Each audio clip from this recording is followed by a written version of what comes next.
राजू वाघमारे जी, ठीक है, राजू वाघमारे जी, आप इसी पर जवाब दीजिए। एक सोयाबीन का उन्होंने मुद्दा उठाया है, एक उन्होंने एकनाथ शिंदे को कठपुतली सीएम कहा है, जो तमाम जो उन्होंने आरोप लगाए हैं। और जब मुख्यमंत्री बने उद्धव ठाकरे तो उस सरकार में मंत्री रहे शिंदे साहब, तब क्या था? बाद में वो बाहर हुए ना। तीनों का जवाब दीजिए। जना जी, अभी मुझे पूरी तरह से बात करने का मौका दीजिए। ये सबसे पहली बात क्या है बोलिए। कि राजपूत साहब को महाराष्ट्र के बारे में ना कुछ कल्पना है, ना कुछ मालूमात है। कांग्रेस कैसे कैसे लोगों को प्रवक्ता बनाती है, पूरी तरह से अभ्यास नहीं होता है। अभी पहली बात अदानी की करते हैं।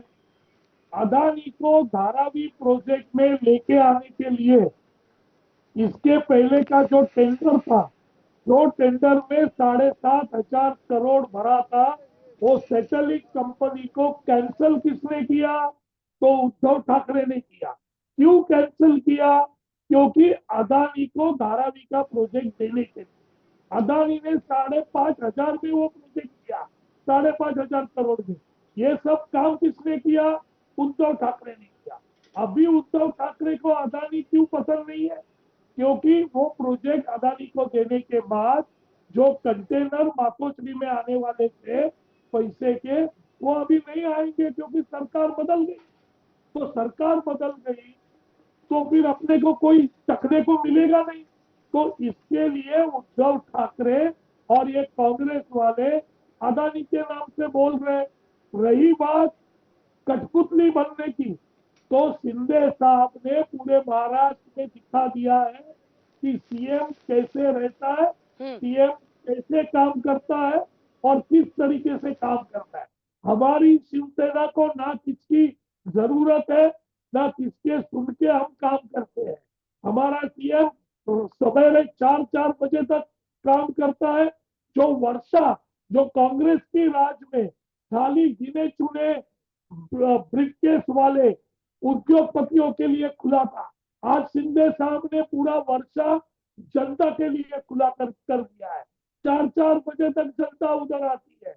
जो उद्धव ठाकरे की बात कर रहे हैं, जो कांग्रेस की बात कर रहे हैं, जो कांग्रेस ने कभी भी जो सीएम का जो कोष है उसमें से खाली 2.5 करोड़ रुपया तो 2.5 साल में दे दिया लोगों को, वहां शिंदे साहब ने 300 करोड़ रुपया जनता को दिया।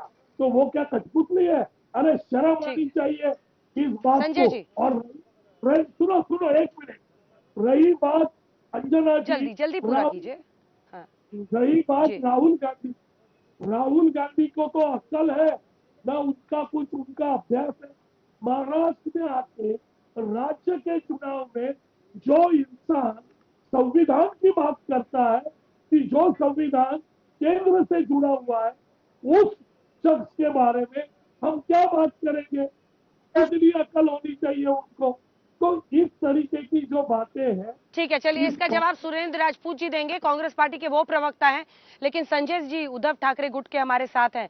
संजय जी, यहां तक कहा एकनाथ शिंदे जी ने कि अगर आज बाला साहब होते तो वो उद्धव ठाकरे को कहते कि जाके वाइल्ड लाइफ फोटो आप खींचो जंगल में जाकर। वो बार बार ये कह रहे थे कि असल हकदार वही है बाला साहब की विरासत के। आपका जवाब? देखिए, सबसे पहले तो मैं हिंदू हृदय सम्राट बाला साहब को उनकी पुण्यतिथि पर नमन करूंगा, और उसके बाद हमारे जो साथी हैं पूर्व के, आप उनको ये बताना चाहूंगा कि बाला साहब ने हमेशा सही को सही और गलत को गलत कहा है। ऐसा नहीं है कि बाला साहब ने कांग्रेस को कभी समर्थन नहीं किया।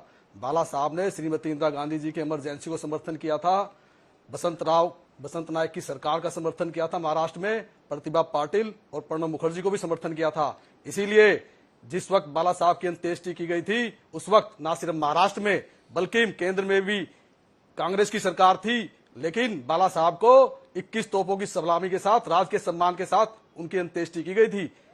ऐसा नहीं होना चाहिए। जिस तरह से कांग्रेस ने उस टाइम उनका सम्मान किया, इस तरह से आज हमारे दूसरे साथी, हमारे पूर्व के साथी आज इस तरह के शब्दों का प्रयोग करें उद्धव जी को नीचा दिखाने के लिए कि बाला साहब ने ये कहा था कि कांग्रेस के साथ हम जाएंगे नहीं या कांग्रेस को समर्थन नहीं करेंगे। बाला साहब ने ये कहा था कि मैं अपनी शिवसेना को कांग्रेस नहीं होने दूंगा। तो आज भी ऐसा कोई मुद्दा नहीं है जिस पर उद्धव जी ने कोई ऐसा कि राम मंदिर के मुद्दे को छोड़ दिया हो या धारा 370 के मुद्दे को छोड़ दिया, किसी मुद्दे को छोड़ दिया हो, लेकिन बीजेपी के मन में, शिवसेना के मन में टीस रहती है कि वो आज भी ये चाहते हैं कि उद्धव जी को अपने साथ लेके आए, मगर वो उन शब्दों का प्रयोग करते हैं कि जिससे ठाकरे परिवार को नीचा दिखाया जा सके। अगर ये अपने शब्द को सही रखें तो आज भी उद्धव जी नरेंद्र मोदी साहब की तारीफ करते हैं और नरेंद्र मोदी साहब उद्धव जी की तारीफ करते हैं, लेकिन बीजेपी के कुछ नेता और प्रवक्ता बहुत ही हल्के शब्दों का प्रयोग करते हैं, जिसके कारण उद्धव जी के दिल में दर्द है इनके लिए। ठीक है, शहजाद जी को दिखाइए। ठीक है शहजाद जी, आप इसका जवाब दीजिए। देखिए, लड़ाई बड़ी इसलिए है, हम लोग जैसे अब मैं आ गई हूं पूरा, मतलब विदर्भ, मराठवाड़ा, पश्चिम, उत्तर, खानदेश, पूरा महाराष्ट्र होकर मुंबई, 2 जिले हैं, 36 सीटें हैं।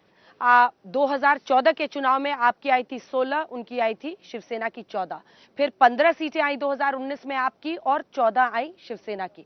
अब शिवसेना 2 फाड़ होने के बाद ये पहला चुनाव है जिसमें जनता को तय करना है कि शिंदे के साथ जाना है या उद्धव ठाकरे के साथ जाना है। लेकिन 1966 में अपना पहला भाषण बाला साहब ठाकरे ने शिवाजी पार्क से दिया था। दशहरा रैली, शिवाजी पार्क, एक अलग सम्मान है शिव सैनिकों के लिए इन 2 जगहों का। और अपना आखिरी भाषण भी 2012 में उन्होंने इसी मैदान से दिया था।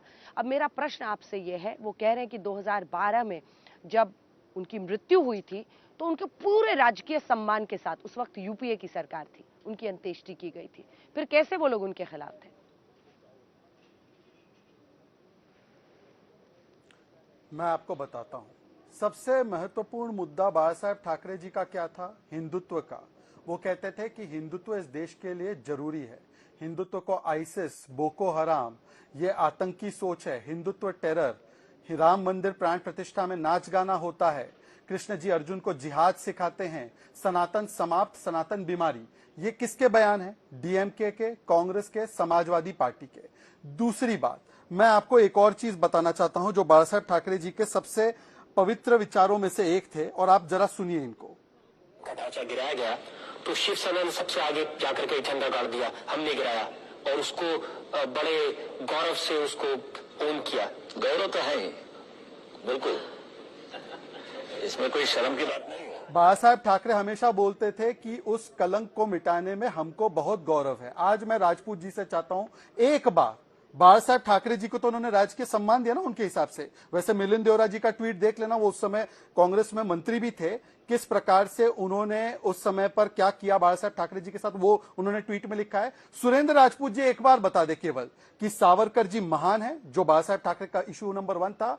दूसरा कि जो बाबरी थी, बाबरी एक कलंक थी और हमें गर्व है कि उस कलंक को मिटाने का काम शिव सैनिकों ने किया। ये 2 बात। और तीसरी बात देखिए, क्योंकि कितना झूठ बोलते हैं और ये डाइवर्ट करे, इससे पहले मैं आपको बता दूं कि फॉक्सकॉन का प्रोजेक्ट 2020 में, मतलब कि जब Uddhav Thackeray face to face के बदले फेसबुक पर बैठे रहते थे, उस समय गया। और दूसरी बात, अगर अडानी, अगर उनकी कठपुतली बीजेपी है तो ये ममता बनर्जी के साथ अडानी, ये शरद पवार जी के साथ है अडानी, ये गहलोत जी के साथ है अडानी। तो मुझे बता दो कि शरद पवार जी और ये जो रेवंत रेड्डी जो 100 करोड़ लेते हैं चंदा और जो उनके 12,000 करोड़ के प्रोजेक्ट को एक्सेप्ट करते हैं, वो क्यों कर रहे हैं अडानी से ये सारी चीजें एक्सेप्ट? क्यों छत्तीसगढ़ के उस समय के मुख्यमंत्री भूपेश बघेल क्या? पर मैं उस डिबेट में नहीं जाना चाहता। आज मेरी डिबेट सिर्फ इतनी है कि हिंदुत्व को गाली देने वाले लोगों के साथ और जो वोट जिहाद की बात कर रहे हैं, वो अपने आप को बाला साहब ठाकरे जी का सम्मान करते हुए बता रहे हैं। अरे बताओ ना बाला साहब ठाकरे जी का कि सुरेंद्र जी, उनका बार-बार यही पॉइंट है कि एक अननेचुरल अलायंस है।